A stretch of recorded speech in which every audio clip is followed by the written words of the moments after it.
Yes. Commissioner Terrace? Yes. Commissioner Yanni? Vote. Commissioner Schultz? Yes. President Schmidt? Yes, motion carried. We have a quorum, so we'll go on to item number 2. We're going to notice of conduct a meeting by teleconference. Receive an order filed. Need a motion on that one. I'll make a motion to receive an order filed the public notice notifying the EDA will conduct their meeting by teleconference pursuant to authority of MnStat 13D.02 due to circumstances of COVID. Second. We have a motion and a second. All in favor, say aye. Oh, roll call. Oh, roll call again. Commissioner Brum? Yes. Commissioner Fix? Yes. Commissioner Yanni? Yes. Commissioner Schultz? Yes. Commissioner Schwartz? President Schmitz? Yes, motion carries. At this time, we're going to drop down to item number 7. We have a gentleman in the back here, so he can go on his way. And it's a request from the New Ulm Public School District 88 for the Career Technical Education Center. Chris? Before you have a request from ISD 88 for $100,000 to help them purchase equipment for their Career Technical Education Center. Currently, they're in the process of negotiating the lease, so this project is about a 2 to 3 year process that is now coming to fruition. What the CTE Center is, it'll help provide students and adults with education in manufacturing, machining, construction, automotive repair, small gas engine, and auto body repair. This is going to be a hands-on learning center, and so with the funds, it'll help them purchase the equipment that they need to get the school up and running. This would be a grant to the school. There would be no repayment terms on this. And this is an economic development project and addresses a priority of the city, which is workforce development. And then, if Jeff, Thank you. you have anything to add or any I'd questions? love to hear Mr. Bertrand talk about the overall picture and the amount of funds and all that good stuff. Thank you. I know Les likes to see me come up here. That's why I'm up here. Thank you, commissioners, city council staff. Jeff Bertrand, New Ulm School Superintendent, 414 South Payne Street, New Ulm, Minnesota. I'll remove this. The overall concept of the CTE Center is for 16 plus, as Chris had mentioned. We say age 16 plus, so it's for adults as well. We have a building we're working on a lease with. We're in the final stages of getting that lease put together, hoping to acquire that by January 1st. That gives us about 8 months to do the remodeling, the acquisition of the materials, get the staff the curriculum information they need before we start with their first classes in August of 2021. It has been something we've been working on for quite some time. It's a passion of mine. We know the trades, skilled trades, are deficit with the number of employees who are available with the different trades and those skill sets, so our goal is to keep working on that. Getting kids that have certifications or credentials, depending on which area we're talking about. You take welding, for example, there's about 15 to 20 different certifications in welding. It all goes back to what type of welding and what certifications are most common, and then how long are those certifications good for. And then also recertifications. Once they get out there, we want to have the center be available for adults at nighttime or even daytime. We have to get past this thing about we can't have kids and adults in the same building at the same time. Be more innovative in how we do things so that employers have the opportunity to use the center as well to get their staff what they need. So that's the big picture of what we're doing. Obviously, we're reaching out to other schools at the same time because we're calling it a regional CTE center, not just for New Ulm Public. At the same time, to get kids who have passions in the smaller schools around us that may not have the same opportunities. So questions? Other than welding, what else are you going to be on? It's going to have fabrication, manufacturing, automotive, auto body, construction. When we say construction, that would hit the construction trades and the cabinet making type careers as well. The things we have with we call it FACS or FCCLA, in the commercial kitchen, the pastry, that type of thing is already happening at the high school. So we don't want to take those nice kitchens at the high school and try to put them down there. We're going to keep those in place. We're also doing things in CNA, medical certification, working with the hospital in Oak Hills, different side part of CTE, but it's not going to happen at that center because we do that at the school or in conjunction with Oak Hills and the hospital. We're trying to figure out where we can do things that already have existing equipment and certification processes that will help So our that's kids. more of those classroom CNA Correct. type things? Good, okay. You know, you and I had a conversation about 2 to 3 years on this whole project, and And I'm just as passionate about this, well, maybe not as much as you are, because that's your former profession, right? Correct. And I really support this. I think this fits into our EDA so much, about keeping our kids in our community and having a trade available here. And what's the overall project cost looking like? Well, there's going to be there's going to be the lease, the district cost each week or each year for the lease. There's going to be utilities, insurance, operational costs for that, the staffing. So I have a 10-year projection based on the expenses and the revenue coming in. It's going to cost the district about $250,000 to $300,000 a year to operate this center. This request says that this is going to be a grant. Can you talk about that? Have I talked about that? Or what does it mean by a grant? We are granting them the funds. There is no repayment terms for this money. Say it again, the last. We are granting them the funds. There is no repayment from the school district back to us. Okay, so Jeff, is this $100,000 going to cover the entire cost of the equipment purchases, or No. you're looking at other sources as Other well? sources as well. Is some of that coming privately from donations from businesses and industry? Hit that part up yet, Dan? 'Cause Okay. we have a, What if we were to look at, and that might be in addition to or set aside separately from the 100,000, what if we made a matching grant available that we could match dollar for dollar, that funds that you would raise privately? Would that help you in that quest, do you think? To say that, you give $1 and then the city or the EDA gives $1 or something like along those lines. I'm just questioning to you. but any help would be great on that. Okay. one. That might be a further how we put that together. Okay. But at this point, do you know what that total acquisition cost is going to be for the equipment? We already have some at the high school because the district put about 300 to 400 grand into that a couple of years ago. We'd be moving some down. We're not going to just keep everything up there and go all new. So we don't have the overall picture of all the end items. We did with auto body, auto mechanics to start with because we don't have a lot of that. We used to have that program, but we don't have it anymore. So we have about 120 grand in identifiable equipment through a different process to get that up and running. Then we have I call it the construction stuff, which we have that equipment. Now we're looking at the fabrication and the welding and getting the new booths and that type of thing. So that's where some of this other equipment needs are going to come from. I think we support it enough that we're telling you if you need help, come back and. Oh, absolutely. Yeah.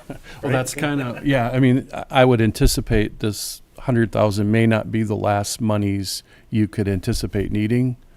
Probably not. Yeah. We're trying to be realistic to start this too. Right. Well, and this is kind of that first injection to Yep. get it moving forward. Yeah. Other questions I can answer? I think it's a great program. Of the $100,000 that we are looking at granting to you, do you have other entities which are also giving, a percentage? If this is like 10% or 1% or whatever, is there? Working with NUEDC, so this would be, I'm going to say roughly 10% of what they're looking at helping with. Okay. Plus we're working with DEED, we're working with Southwest Workforce Center, we're working with our Colonel Perkins Consortium. So, when we put down all the different resources out there and who the partners are, that's part of our presentation when we do the CTE Center. So at some point, we're going to come back with here are all the partners and here's what it's going to do and what the outcomes are going to look like. We've had that, now we have to update it. Jeff, is this sort of education center been used in other communities? In the 70s and 80s, Dan? Yeah. We used to have vocational Right, centers. right. So everything old is new again, huh? Exactly. I'm just curious as to, it would be really interesting to see, because I think we see a lot of homegrown talent, but then they leave our community, and this would just offer an opportunity for them to stay within our community. And I think that's one of the concerns as a broader picture with the EDA. We need young people to stick around, and we need young people to, get married, have kids, and have their kids come to school, and just the continuation. And I think this would present a great opportunity for young people to look and stay home with both career and workforce sort of considerations. So I know you and I had lunch with a person from industry, and it sounds like it's been very positively received within the private sector with the local businesses and industries. Is that right? It has. When I meet with people and talk about what we're doing, we haven't done a launching of a campaign because we wanted to make sure we had a building, we had the concept, we had the staffing. So we're to the point now is meeting with some of those businesses and industries and say, okay, here's our follow-up. And there's been lots of people willing to step up and help organize, participate, be advisors, expertise, because in the world of education, we all can't be experts at everything. So you look at these people in the industry locally, who can help us come in here and work with the kids on some of these unique things that we do. And all these industries in New Ulm are great working with our kids and our staff. Perfect. You've been working with Region 9 too, I know. Yep. How big of an area do you think regionally this will take? Will you take anybody, you know, who's interested in attending? We would, Sue, and we don't know what other schools have for schedules, what they're willing to do. So we're reaching out to them right now to say, in the fall, we start this up, what would your schedule look like for next year that would help? And then when I talked with Mr. Bergman at the high school yesterday, we have to look at echeloning the schedule. Let's say 8 o'clock we start with New Ulm kids, 9 o'clock we start with out of New Ulm kids, so they have time for travel. And how do we scaffold that? And how do the instructors have a scheduled day? And how do you do the labs? So we'll be creative, innovative. I'm not sure if we have a limit, but there is going to be a return on investment for some folks and how far do I want to travel to come there. Right. I think it's great. It's great. Awesome. I'm excited about this. I'm going to go ahead and approve the funding of $100,000 to help establish a regional career technical education center. I will, Second. yeah. We have a motion and a second. Any more discussion? Wish you good luck. Seeing none? Question, this is Mike Schwartz. Sorry, the audio is a little bit cut up. But Mr. Bertrand, what about building trades? Is that being covered currently elsewhere? When we say construction, Mike, that includes the plumbing, electrical, construction, cabinetry, all those things in the construction trades. Okay, thank you. All right. Any more questions? Seeing none? Heather, please call the roll. Commissioner Brem, Yes. Commissioner Fix, Yes. Commissioner Yanni, Yes. Commissioner Schultz, Yes. Commissioner Schwartz, Yes. President Schmitz. Yes, motion carries. Good luck, Jeff. Thank you. You bet. Yep. Well, at this time, we'll go on to item number 2, approve the minutes of the last meeting. I'll offer the motion to approve the minutes from last meeting. Second. We have a motion and a second. Any more discussion? Seeing none, all in favor say aye. Roll call. Roll call, sorry. Commissioner Brem, Yes. Commissioner Fix, Yes. Commissioner Yanni, Yes. Commissioner Schultz, Yes. Commissioner Schwartz, Yes. President Schmitz. Yes, motion carries. Item number 4.1, administrative activities for October 2020. All right, good morning, Commissioners and President Schmitz. You have the reports before you. I don't have anything out of the ordinary to highlight for you today, but if there's any questions, I'm happy to answer those. Anybody have any questions for Heather? Seeing none, entertain a motion. I'll move it. I'll second. We have a motion and a second. Any more discussion? Seeing none, all in favor say aye. Nope. Oh, excuse me. God dang it. We have to hold a sign up for now. Mike and Jessica, you gotta show up. It's happening. Please call the roll. Commissioner Brem. Yes. Commissioner Fix. Yes. Commissioner Yanni. Yes. Commissioner Schultz. Yes. Commissioner Schwartz. Yes. President Schmitz. Yes, motion carries. Item number 5.1, consent to the assignment of the HAP contract for Emerson Union Apartments. All right. So you can see in the overview that the EDA had converted 4 of our Section 8 housing choice vouchers into project-based vouchers for the Emerson Union Apartments. And we entered into an AHAP contract with them on December 11th, 2018. At that time, the project lenders included Wells Fargo Bank, National Association, and the Greater Minnesota Housing Fund.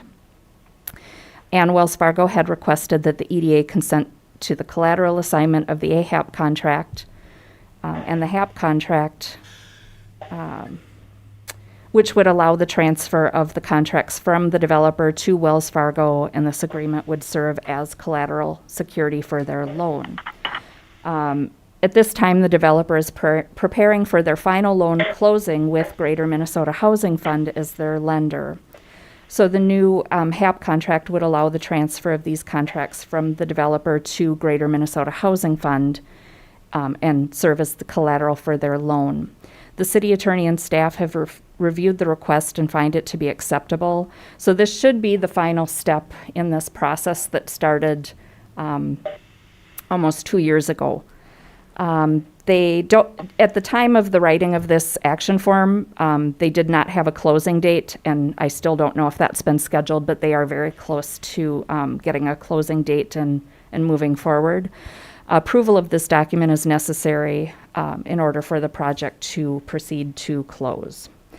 I've attached the agreement for you, and we just need approval to sign it and return it. Anybody have any questions for Heather?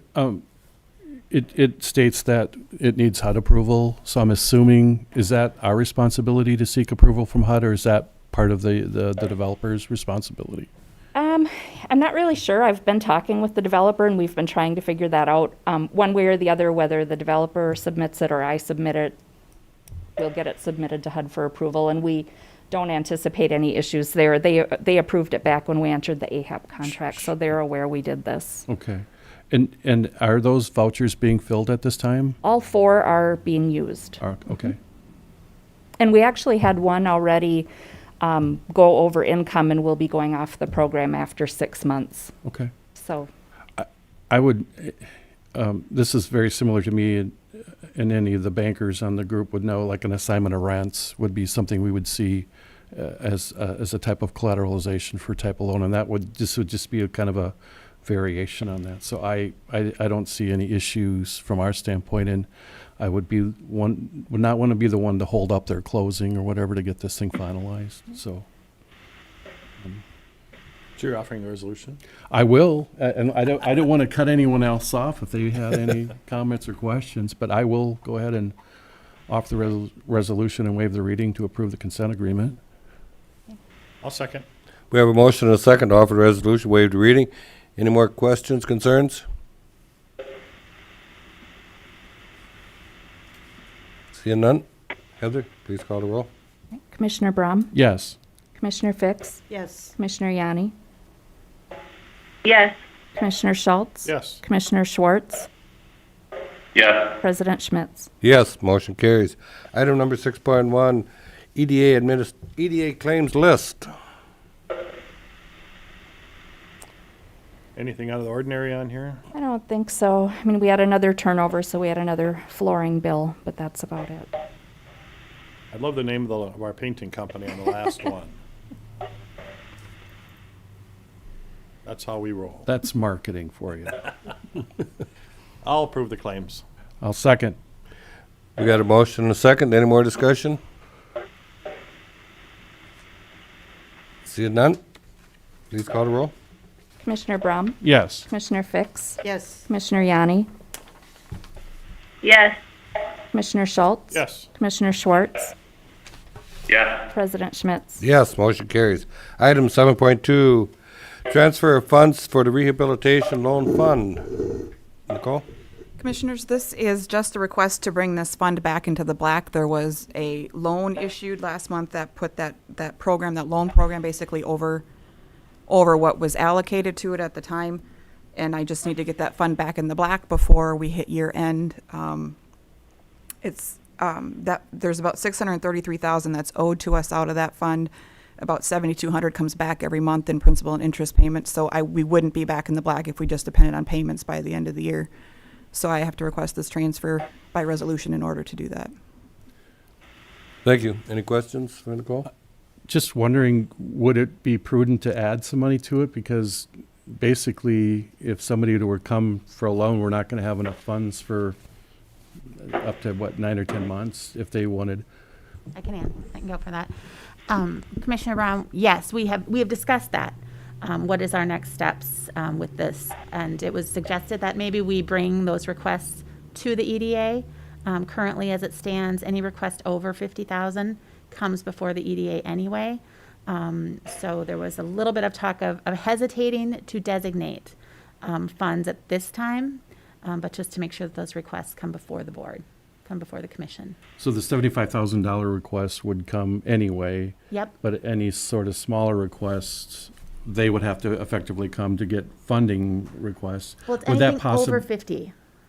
No, 75. Up to 75. Up to 75. So realistically, moving forward, because sometimes funds run out of money and then you just cap it out because they have to be self-funding at some point.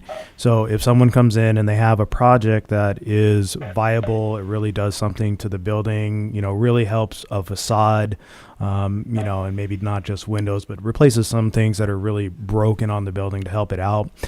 Even under 50,000, we would bring it before the EDA for approval. So it'd be any commercial rehab loans until it's replenished. Again, it's 7,200 right now, but there's 2 more loans that are coming online that'll start payments soon. So that'll go up. So, within 10 months, we should be able to have, 75,000 in there.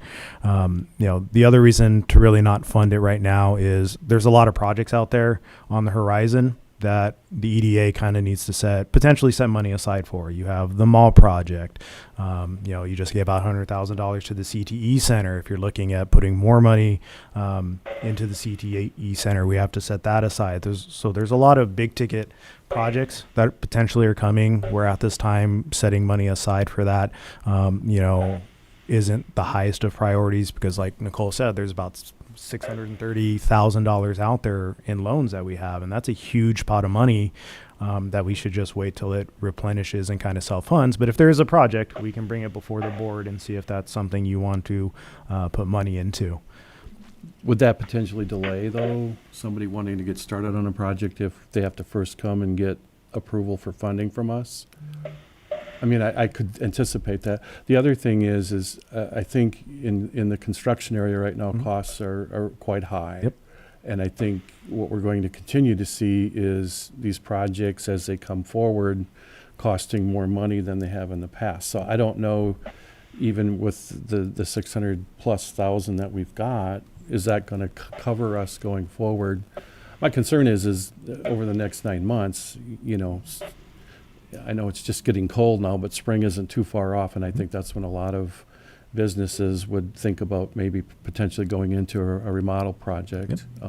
The other part of it is there some things related to COVID that there may be some adaptations that businesses are going to need to their, to survive, basically, to see the public within their confines. So I'm just a little concerned about that. That's the only reason I bring it up. I understand, we can wait for the request to come first, but I didn't know if staffing felt that having a little money set aside would be a prudent way to do it. I'm assuming it's all going to get used. I believe with with things going on locally that there's going to be requests coming forward. We do have the small business loan that's still available. There's about 70,000 in there. So your smaller COVID related items potentially could go through that program. Realistically, $75,000 is kind of what we set at the cap, and we can raise that at a future time, as we see fit, to deal with the demand. But at this time, if they're asking for 75,000, they have to come before the board anyway, and that's usually what all their requests have been at this point in time. So it really doesn't delay anything.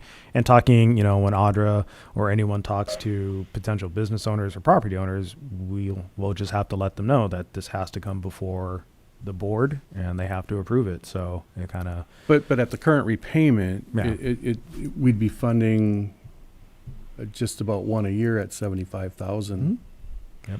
Is that the target that we want to try to achieve? Or do we think there's the possibility of more need for businesses? That's the other thing. There potentially could be a bigger need, but also looking at how we do facade programs. Is there a different method to do facade improvement downtown that maybe it's an upfront cost to the EDA of, $300,000 and we fix an entire block if people want to do something. So again, is it not throwing, but putting money towards an individual business or looking at the bigger solution to help an entire block or an entire downtown and taking a look at some of that stuff? I don't want to kind of pigeonhole is not the right word, but kind of sandwich us in this realm when we have to look at potentially other options to really push the program forward. Gotcha. So maybe making it more flexible to, and we can base it on specific needs and targeted areas. Yep. Okay. Yeah. I don't know what anyone else thinks. I just thought of that because it's like, it's going to take a while to get that money back at this pace, so. President make- Schmitz, oh, sorry. Go go ahead. ahead. No. I just wanted to quickly state that this program is really helpful to the businesses that are using it, and the loans that have come through in 2020 have all followed the process. I think the hiccup is an internal issue. It is no reflection on the applications that have come through or the projects or anything like that. And this really is a partnership type of loan program. They have the project. They're working with a local lender. It is matching funds. So it is something that is making things possible. And I think we do really want to encourage property owners to do these projects on their buildings. So to keep this project going and to keep it available to property owners, I think is very valuable work for the EDA. I'll make a motion to offer the resolution and waive the reading to transfer $60,000 from the EDA fund to the Rehabilitation Loan Fund. I'll second. We have a motion and a second to offer the resolution, waived reading. Any more discussion? Seeing none. Heather, please call the roll. Commissioner Brum, Yes. Commissioner Fix. Yes. Commissioner Yanni, Yes. Commissioner Schultz. Yes. Commissioner Schwartz, Yes. President Schmitz. Yes, motion carries. Item number 7.3, Economic Development Strategic Plan. Audra?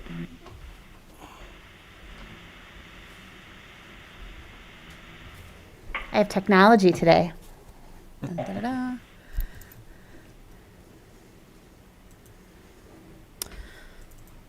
All right, so President Schmitz and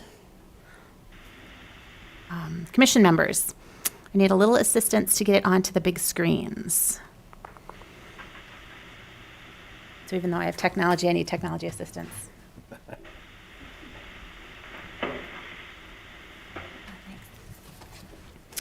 All right, good morning. I'm here to give an update on our strategic planning process. If you remember, this is the New Ulm partnership that is moving ahead on putting together some strategic planning. Our members include NUEDC, which stands for New Ulm Economic Development Corporation, the Chamber of Commerce, city staff, and then the Economic Development Authority. So a lot of the work in this is to really clarify roles, build a foundation, and kind of stop the assuming that somebody's going to do that, but really kind of work that out a bit. And then it can also be a guiding document for our work as we move forward. I just really like that we're taking a more proactive initiative in this area, and so I think it's going to be great. All right, so let's just talk a little bit about, so we're using Jana King as our consultant. She comes highly recommended, and she's really given us a lot of time and a lot of her expertise as we're working through some things. So this is just a quick graphic that I really like to talk about economic vitality for a community. And there's economic development, community development, and workforce development. You can see in the quick picture that there's sort of a synergy. It's a dynamic process, it's proactive, and it requires consistent, long-term, collaborative stewardship. I love the word stewardship because it talks about you have assets, you have great things, you have strengths, and we have those in our community, and so this process is really highlighting those, and sometimes it's just as important to know what you're not as to know what you are, so it's exciting that way. Next slide is just a kind of busted out version of the one you saw before. The little sun in the middle talks about a shared vision to integrate partner strategies. It's a lot of buzzwords, but it is really about kind of getting different entities on the same page and moving in the same direction. So the green economic development talks about focusing on businesses that export a product or service and import money to the region. And we have that in our community. We have both. You know, products going out, funds coming in. We are not just a self-contained economy. There are things going in and going out. And then we have community development, which is a focus on infrastructure and amenities. You see that coming out of the community development department. And those things attract companies and workers. And then we have workforce development, just what we talked about with Superintendent Bertrang, that we're trying to build workforce and be a community that is a good place to have a job and people can build a career here. So it says focus on training and retraining workers with skills appropriate for our regional economy. So that's just a quick summary of kind of some of our work in that. But we know that every community is different, and I think that's what makes Ms. King a good consultant for us, because she has worked in a lot of different communities, and particularly in Minnesota. She understands that there are different things in every community, so she's really been digging to help us uncover, kind of what's our particular niche or what makes us unique. So in light of that, she really encouraged us to do some peer community studies. And we chose Hutchinson and Owatonna as two that we really worked on. And we did have a Zoom call with their staff. So the group of the partnership with Ms. King were on a Zoom call with them. And I just put some highlights, things that we pulled out of those times on Zoom calls. So Hutchinson, many of you are familiar with Tiger Path Skilled Workforce Development Initiative. That is a different version of what Superintendent Bertrand is working on. Again, communities are different, so they structure things differently to match their community. But that project to date has raised $1.56 million, and quite a bit of that from private funding. Their setup is a position, is 100% economic development with focus on manufacture, and they do have a director and a support person. So you can see just that that's a difference in setup. The person over there is Miles Seppelt, and he's kind of a quotable guy. He says, I have a see a problem, solve a problem, next kind of mindset. And so that was fun.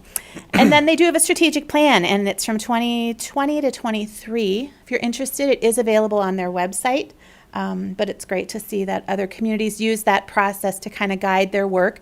You still remain flexible to what comes up, but it's a guiding document. They have weekly meetings to keep things moving forward, and that is his role with city staff or with private business people or developers to keep things moving forward. But really the director is the engine of that train in that community. Goodbye. Bye. Not distracting at all. But he is the engine to that train, and I'll use that analogy with the next one too. They also have a goal in their economic development to get at least $100,000 in grants every year. So, and then we also talked to Owatonna. Again, every community is different, so what we got to see was how different communities kind of structure themselves to get the stuff done that needs to get done. Now in Owatonna, no one gets the credit. The group is the engine. So we had probably, I think, 8 people from Owatonna on our call. So we had 16, I think, people on the call totally. They all had divvied up the questions. All of them gave input. So you could tell it was a really there was just a team that was working together on this, and they all came on the call together. So they had chamber, utilities, community development, county staff, city manager were all on the call. One quick comment from one of them was just that they really felt that in greater Minnesota, it's important to really keep economic development in the forefront of their mind. And I really liked hearing that greater Minnesota is that we have capacity out here to grow, and other places don't necessarily. Their group meets weekly also. They have a standing hour-and-a-half meeting on their calendars every week, and there's strong commitment and trust among the team. They also gave us a couple quotes, keep your eyes on the prize, which for them is growing their community, being responsive to the needs of the economy, and then check your ego at the door mindset. It was really about nobody gets credit. The goal here is to grow this town. So again, teamwork and accountability. There was check-ins at their weekly meetings. They really used that to make sure that projects were moving forward and that obstacles that were coming up were dealt with, and because they had different entities at the table, they felt that they were getting projects moving at a better pace than if they were all separated. They look at their strategic plan every month to make sure that they are, backing themselves, that their action is consistent with where they want to go. And then cost was not a factor if the solution was good, and that was a mindset thing that they shared. When you have all of those entities at the table, they really felt like they could weigh in. Is this a good thing that we should be doing? Then how do we make it go? That was their kind of attitude. So those were great. 1, you get a connection in another community. 2, you get to see the setup from another community that has different issues, different opportunities. But it's always about, we'll take a piece of this and we'll take a piece of this to put together what we think will work for us. And then just a quick summary of upcoming activity. This process, and thank you to the EDA, you contributed and supported this project in June. We are not wrapping things up, but we are at a different phase right now. Last month, if you remember, we did a lot of work on priorities, and you gave me that feedback to take back to the group, to the partnership. So that priorities feedback from those entities, as you see listed, has been incorporated into the draft plan. A draft of vision, mission, and goals has been routed to the partnership members already, and that feedback was due on October 30th. There was a VMNG is Vision, Mission, and Goals acronym. Subcommittee meeting last week, and then we have, was last week. On Wednesday of this week, we have one more, it was supposed to be another peer community, but that fell apart. This is now, we're looking at an alternative sort of development structure that Jana's aware of, so we're going to interview them tomorrow.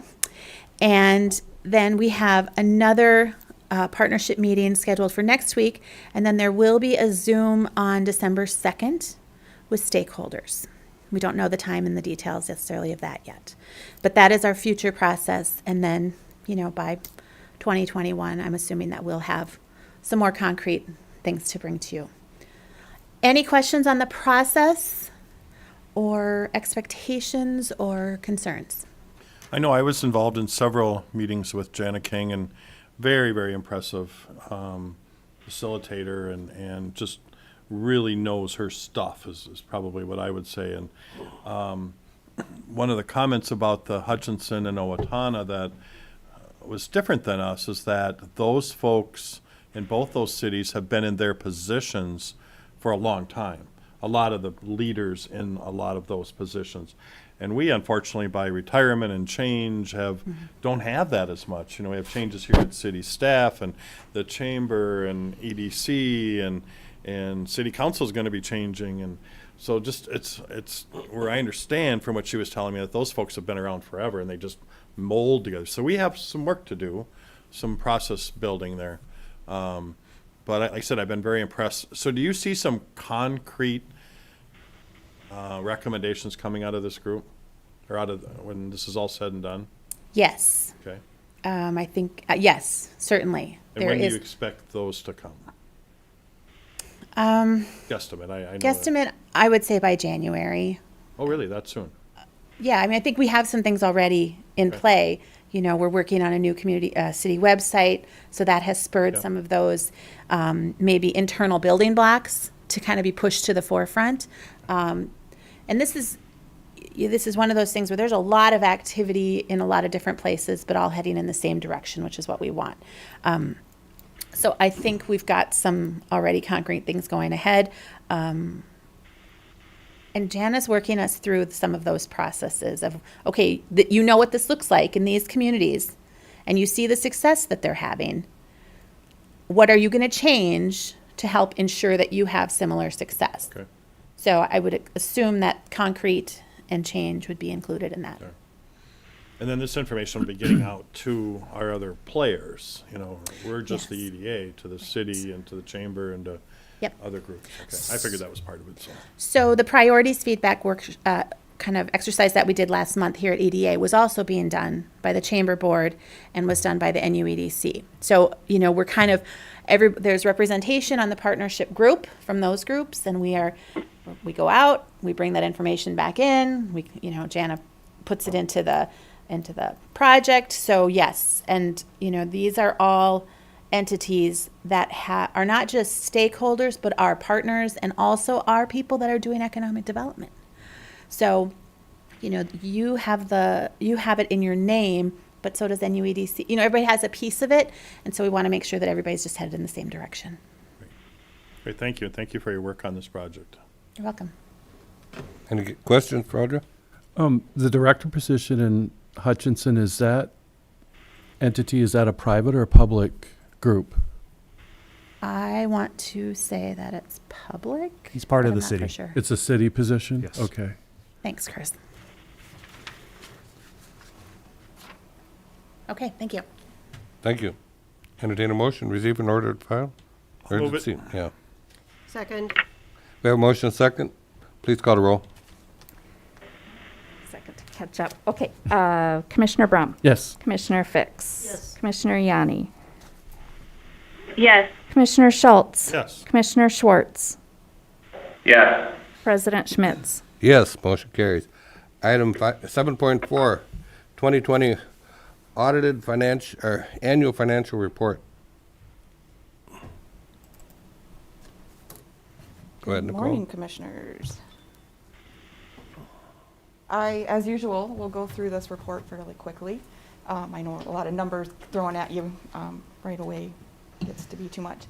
And then I will just let you know, too, that if you want a hard copy of this report, just let me know, and I will make sure you get one. But at this point, it's just all the electronic copy that went out in your agenda item.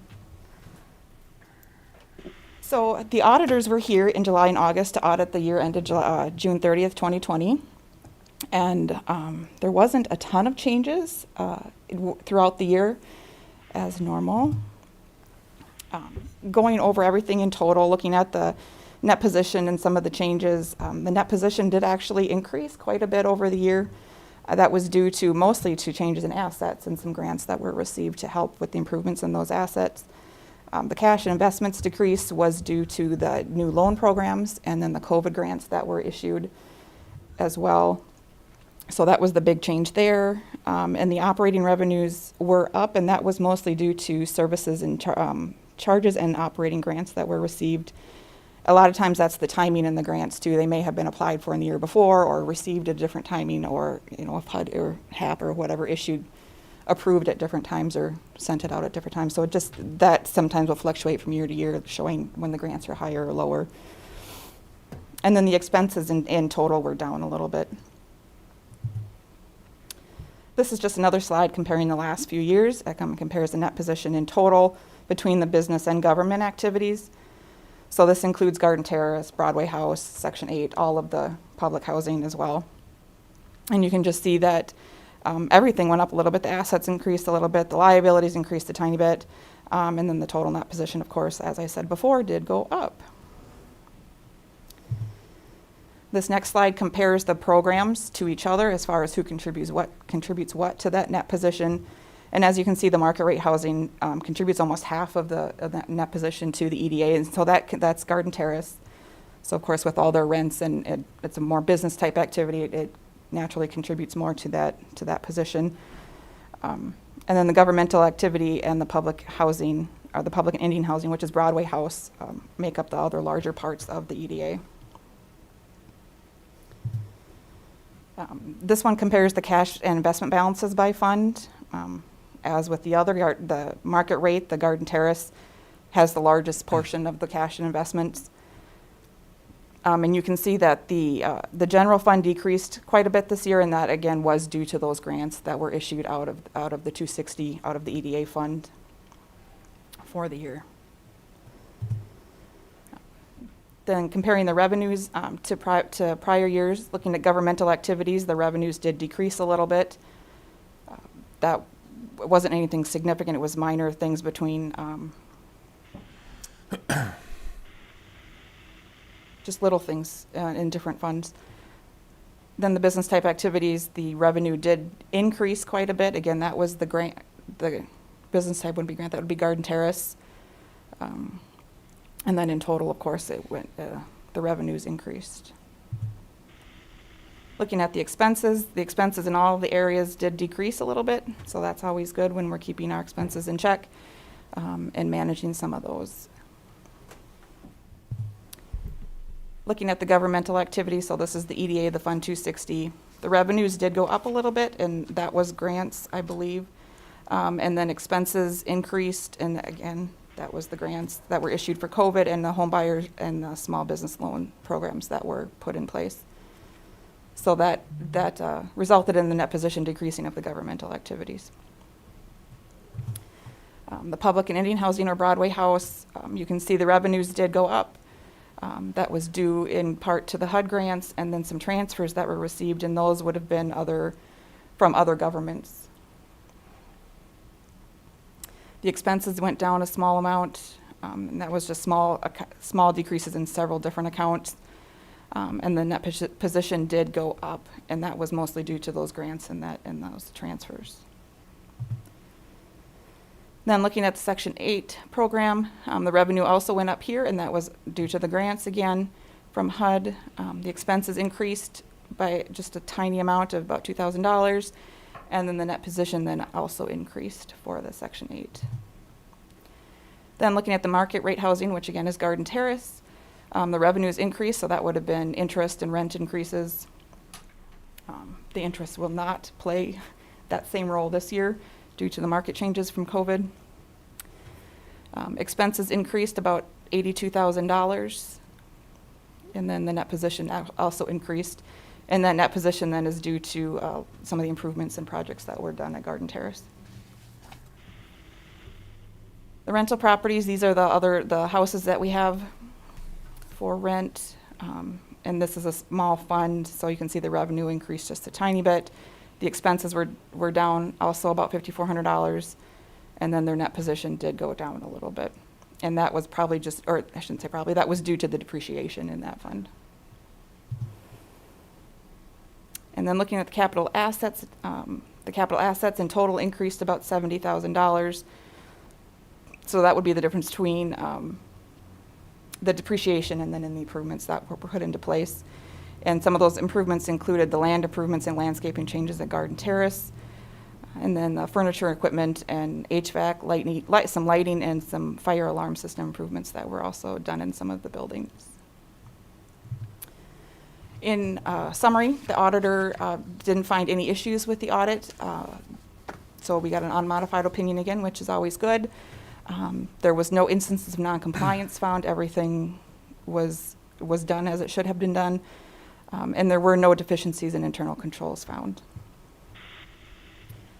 So now at this point, the auditors will file or have filed the required reports with REACT, with the Real Estate Assessment Center.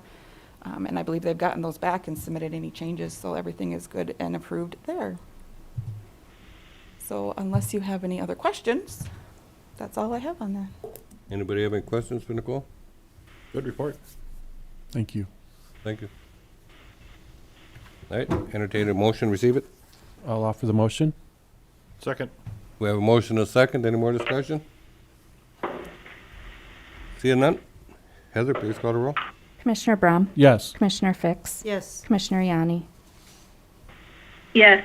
Commissioner Schultz? Yes. Commissioner Schwartz? Yes. President Schmitz? Yes, motion carries. Item number 8.1, 2021 Garden Terrace budget. Go ahead, Heather. All right, this is our final budget to approve for the upcoming year. This is the 2021 Garden Terrace budget. The budget reflects no rent increase for current tenants.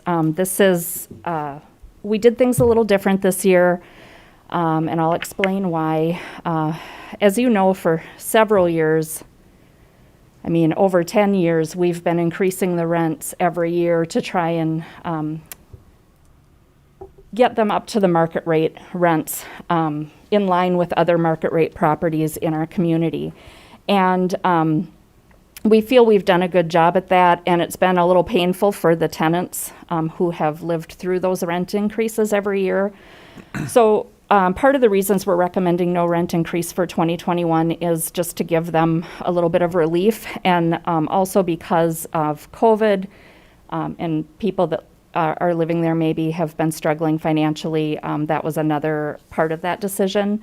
However, we are proposing rent increases for any new tenants moving in to the building in 2021. And we're also offering existing tenants the option to get unit upgrades, such as new appliances and some bathroom improvements, new vanity, new mirror, things like that, to modernize their bathrooms because they are getting a little dated looking. If the tenants opt for those upgrades, they would then pay the increased 2021 rent. So if they don't want their rent to go up, they opt out of the upgrades. If they want the upgrades and they're willing to pay the higher rent, as if they were a new tenant, they have the option to choose. the feedback I'm getting from Lloyd Management is new tenants who are moving into the building are not complaining at all about the rents because they're coming into an updated unit, a modernized unit, and they're very happy with it and they're happy with what they're paying. Like I said, that's why we're giving the existing tenants who have been there long-term and haven't had those updates the option to get the updates, but then in turn pay the higher rent. So I hope that makes sense. We do call all the other market rate rentals every year to find out if they're doing a rent increase and kind of figure out where we're at square footage per unit compared to where they're at square footage per unit. And I've given you some of that data in the report here. So, we do feel like we're in line. Those buildings are all a lot newer. They were built in the last 5 years or so, and our buildings were built in the 90s. So I don't feel like we'll ever be a dollar for dollar comparison with them because they are a lot newer. But I feel like we're in a good place with where we're comparing with those newer buildings. So you can see there's just a slight increase depending on the size of the unit, and I've listed those out for you. Of course, this is just our recommendation. You can direct us otherwise if you don't agree with our recommendation.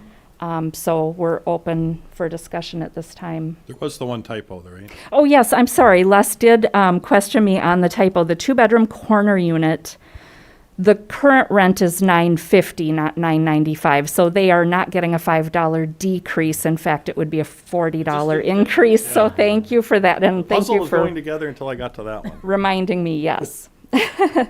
That is a typo. I just must have looked at the wrong line when I was typing that up. So based on that information, I'm going to approve the 2021 Garden Terrace budget. Second. We have a motion and a second. Any more discussion? How many of the current owners are stepping up saying, I want the improvements? I don't know yet because we had to wait until this plan was approved before we actually offered it. So Lloyd has the letters prepared to go out to tenants, assuming this plan was approved. So those will be going out now, but I did ask that question, and I do have their estimate. I just have to find it quickly. Just give me 1 second to go through my notes. 'Cause I did anticipate that question.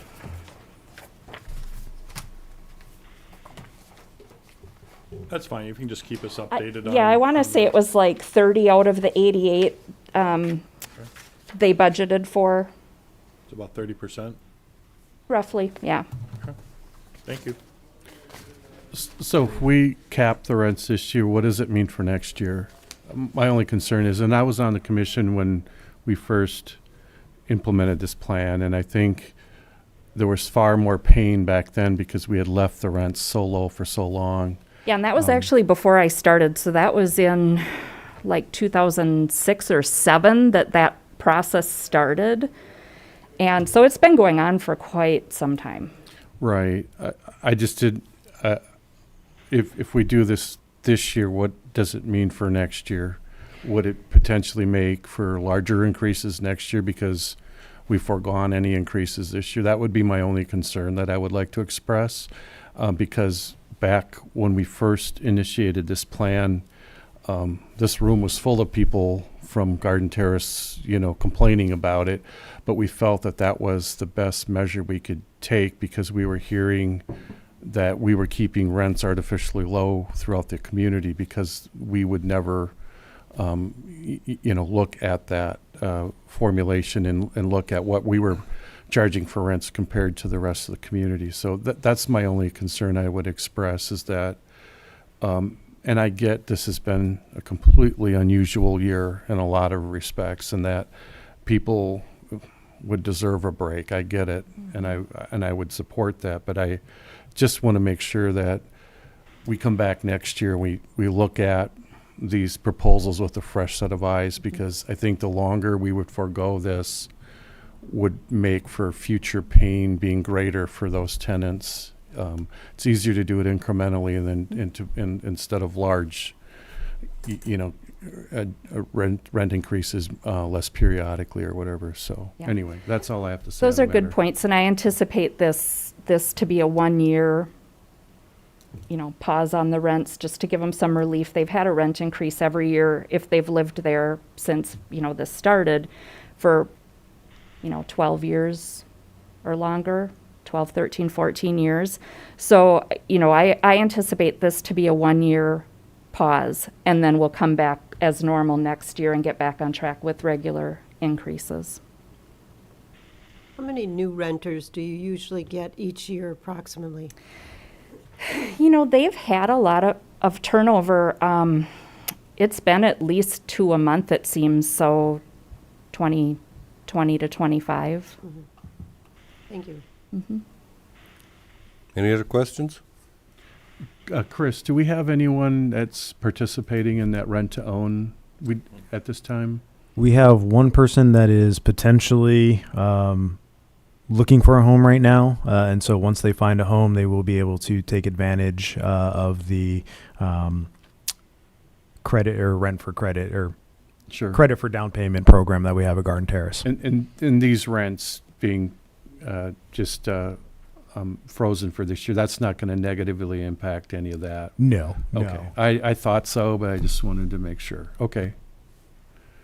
Yeah, because it's a flat credit. No matter, as long as they pay the rent, they get the $200 credit. Gotcha. Okay. Great. Any other questions? Seeing none? Heather, please call the roll. Commissioner Braun, Yes. Commissioner Fix, Yes. Commissioner Yanni, Yes. Commissioner Schultz. Yes. Commissioner Schwartz, Yes. President Schmitz. Yes, motion carries. Item 9.1, Economic Development Assistant City Manager Activity Report. President Schmitz and commission members, my report's in the packet, but I'd like to pull out a couple of things. A Small Business Development Center, we are still on their radar. They're looking at some other things to offer here and some other public relations or storytelling of clients that they've had in our community. So glad to see that they are still really engaged with us. You can also see in there that we had to cancel the child care conference due to COVID. I've received a couple questions. The providers understand, but they did ask, they haven't asked because they know, but other people have asked, why didn't we go virtual? And the reason is because all of that training is already available to them virtually. That has been the way it has since March through their licensing. It is available to them virtually. What we wanted to provide was that in-person networking, sense of community, give them a nice lunch, that kind of thing experience. And just with COVID, we're not able to do that. We have a great team that's been put together about childcare, and I think that will continue to evolve, but we are exploring some other ideas for 2021 to help with the area of training. So that's still continuing to move forward. I realized that I put into my report 1 million cups, and you may not know what that is. It is a program out of the SBDC, and it is national. It is a place where entrepreneurs and new business owners come together on Zoom now and just talk about their business. They have 6 minutes to talk about their business and some of their challenges on what they're doing or why they're growing the way they're growing. And then it's questions and answers. And the final question is, somebody asks the owner, what can this community do for you? And it brings them to a place where they get to ask for some things that they need. But we had 2 new companies on October 14th on this program. And it was a great experience for both of them. They get the chance to tell their story to a group of people who are interested in supporting entrepreneurs, and then the opportunity to ask and answer questions. So that's what 1 Million Cups is. If you're interested, I would encourage you to get on the Facebook page of the Small Business Development Center, and those are linked there. They are having an anniversary, and Cala, which you're familiar with, the Cala Woodworking, is going to be one of the featured businesses. So that's 1 Million Cups. Is there any other questions or? I had just maybe a comment more than a question. We provided some loan assistance to small businesses in the start of COVID, assuming that it wasn't going to be as long as it's been so far. Are you getting any requests from businesses saying any more help coming out there? Are you hearing that on the street at all? Because I'm wondering if we shouldn't put that on the agenda for next month and have a discussion about that again, because I it's going to be a tough winter for some of our local businesses. Yes. Do you want to speak to this, or I can? You can. Okay. Certainly, it is going to be a tough winter, and for different businesses, it will impact them differently. Yes. Couple things have been kicked around, but nothing's really stuck to the wall yet as something that we would want to provide. I think we're still trying to figure out what would be the best thing. Is it a small loan, or is it something more comprehensive? I think there's a willingness. We just haven't landed on the what yet. Okay. And I will say that it definitely is something we are going to have to do. For lack of a better term, the shoe is dropping today or tomorrow. The governor is making an announcement that's going to potentially negatively impact businesses. And so it's not a question of if, it's when. So again, alluding back to our earlier conversation, about potentially putting money into this, COVID is still a real thing, and it is going to be looming over us well into 21, and trying to figure out what that is, because the one problem now is there's no federal stimulus for this time around. This is something that we as the EDA, we as a city are going to really have to take a look at. And, again, is it a grant program again that just helps them get through the winter? What that dollar amount is, who's eligible, and things like that. So it is something that is very real and will be looming over us. And we'll know probably today or tomorrow what the governor's direction potentially is.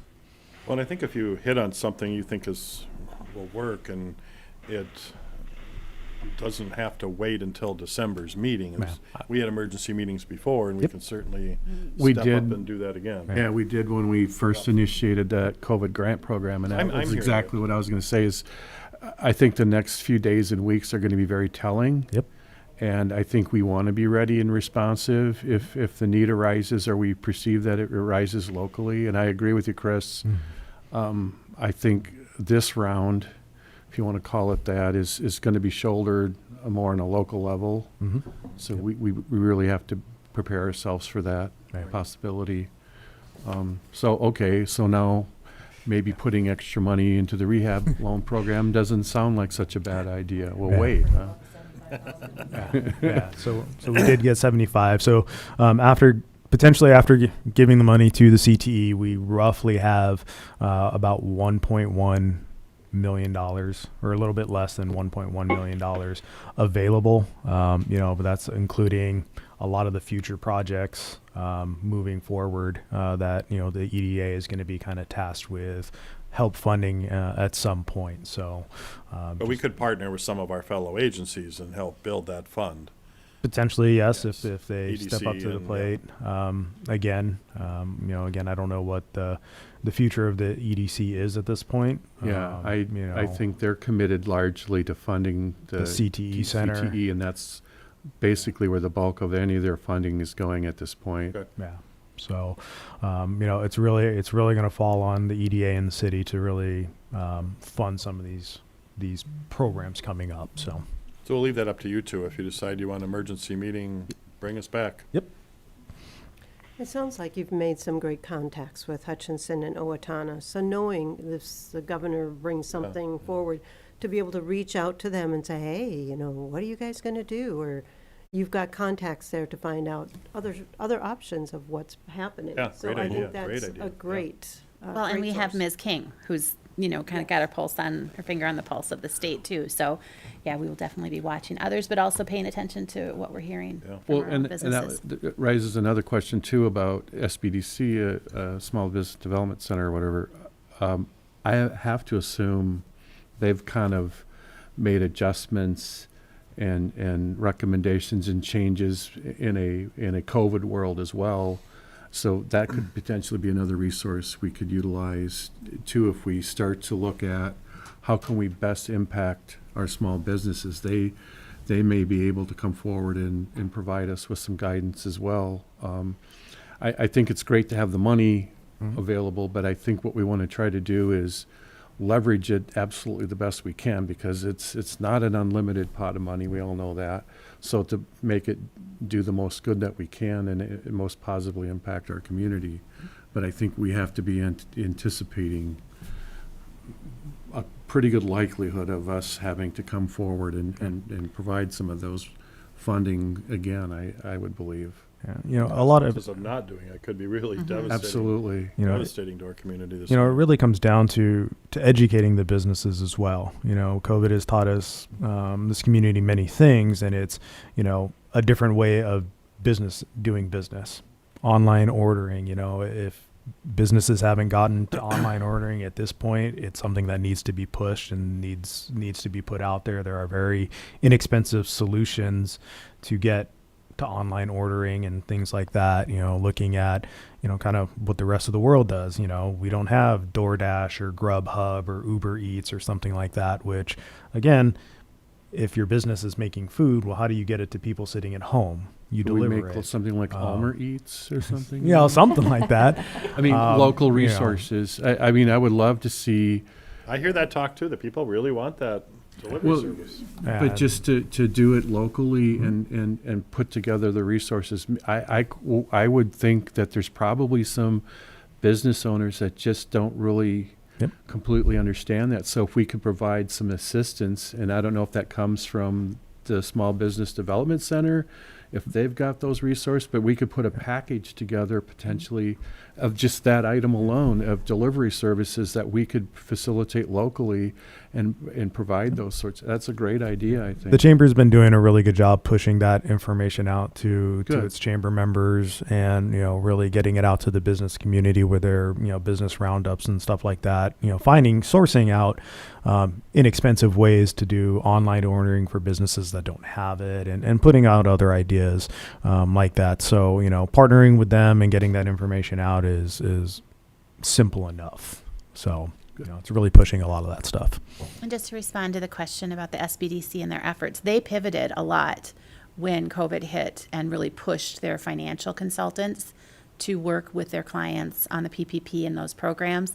And now they're also pivoting again a little bit to talk with their clients again about what's the repayment, or what's the, you know, which pot should I use first, or, you know, how to best use those funds. And also just let you know that when they suggest stuff, I've pushed back and said, I don't think that's appropriate for us. I think this is the priority that we need you to focus on. And so there is kind of some give and take of this is the on the street issue we have right now. So I need you to address this. And so those conversations, and they're a great resource to pull in people to help. So, You know, and I will say, you know, at the end of the day, it does fall on us, though. mm-hmm. SBDC, the partners, you know, they can get out information, but they don't know our community, and they aren't us. It's up to us to push the information out there, and not rely on a lot of the other partners. You know, work with the partners to get the information, but the city needs to push it out. You know, EDA needs to push it out and get that information out there. So, you know, it's one of those things that we'll be pushing through to the business community at the end of the day. I have a question, just as a better understanding. Your report refers to fielded questions about blight enforcement on a small business. What is the meaning of that? I don't understand it. I don't know all the process, so I'll defer to Chris, who knows kind of which department and all that it came out of. So are you want to know the process or what the potential complaints are? Just what blight enforcement? Okay, so blight enforcement is, you know, if you're driving down and you see a stack of tires, or a better example would be an inoperable car that has unexpired license plates. And 4 you flat know. tires. Yeah, you know, just that would be considered blight. And so an officer would go out, assess, and make sure that it was blight, and then issue a warning saying you have 7 days to correct, and then return after that time. And if it has not been corrected, then a citation would be issued at that point. And it could be anything from, stacks of tires outside a business that are full of water and a lot of things that are kind of unsightly, and we do active enforcement in the residential areas, when officers do patrol. For businesses, if it's blatantly obvious, to an officer driving by, they will address it, but that's more on complaint based. Someone complaining that something is going on, and then they'll go out and assess and determine whether or not it is blight or not. So that comes to this department then, huh? Well, it usually doesn't. I think I'm just knew this person, and he had other questions, and it came up in the conversation. But I think why I included it in my report was we want businesses to talk to us about the challenges that they have, and there's a reason a city enforces or has blight enforcement, but we also want it to be a dialogue so everybody knows what's going on and what needs. We worked on residential for about 2 years, and now we've been working on business blight. So our law enforcement has. So complaints come to many different offices, usually community development, sometimes me, sometimes, economic development, but a bulk of them will go straight to the police department. Well, I'm going to make a motion to accept the Economic Development Director, Assistant City Manager's report for October 2020 activities. Second. We have a motion and a second. Any more discussion? Just a great conversation, everybody. Thank you. Yeah, good stuff. Good meeting today. Seeing none? Heather, please call the roll. Commissioner Brum, Yes. Commissioner Fix, Yes. Commissioner Yanni, Yes. Commissioner Schultz, Yes. Commissioner Schwartz, Yes. President Schmitz. Yes, motion carries. With no more business, meeting adjourned.